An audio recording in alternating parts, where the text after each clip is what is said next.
This is Captain Gary Strickland with Reel Shallow Fishn Charters, here to bring you your November fishing report here along the Adventure Coast.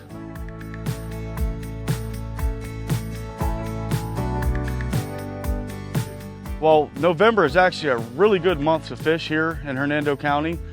And the month of November is kind of one of those key months to where the water temperature gets down to those really favorable numbers for redfish, trout, snook, pretty much all of our inshore species.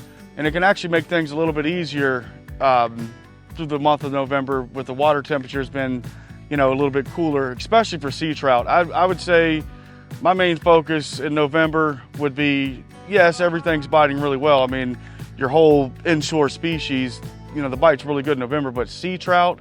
I mean, it's a very fun bite.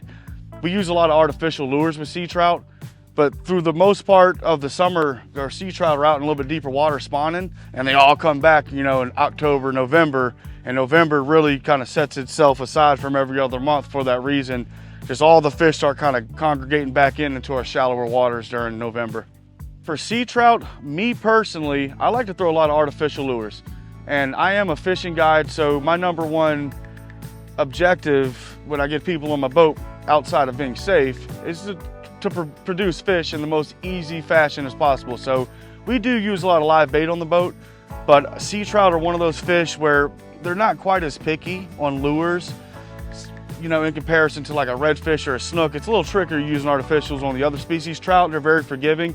It's actually a really intriguing way to try a new lure. If you buy a new lure from Dixie Elite Bait or Hernando Beach Bait Shop here, it's a good way to get out there and test them would be on the species of trout, just because they're a little more forgiving. Now, what I personally like to use is the Mirrodine. It's a hard twitch bait.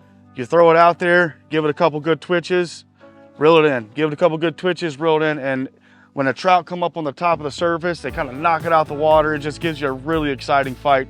If you're not going to use a Mirrodine, we like to use soft plastics, which you can use a wide variety of colors, but I would say white is really hard to beat. Chartreuse, or we like to use a root beer color out in this area for sea trout. All three of those are very productive colors for sea trout. I specialize in shallow water fishing along the Adventure Coast. Redfish, trout, snook, stuff like that. My boat's designed to stay in shallow and run in really shallow water. We like to call it skinny water fishing. Redfish, trout, snook, a lot of them move into the shallower water. So, I've been here for a long time, and I've just always loved the inshore fishing back in the creeks, the mangroves. Something about it just really soothes your soul. If you're looking for a fun family adventure, make sure you follow us on Facebook or check us out online here at Reel Shallow Fishn Charters. Tight lines, everyone.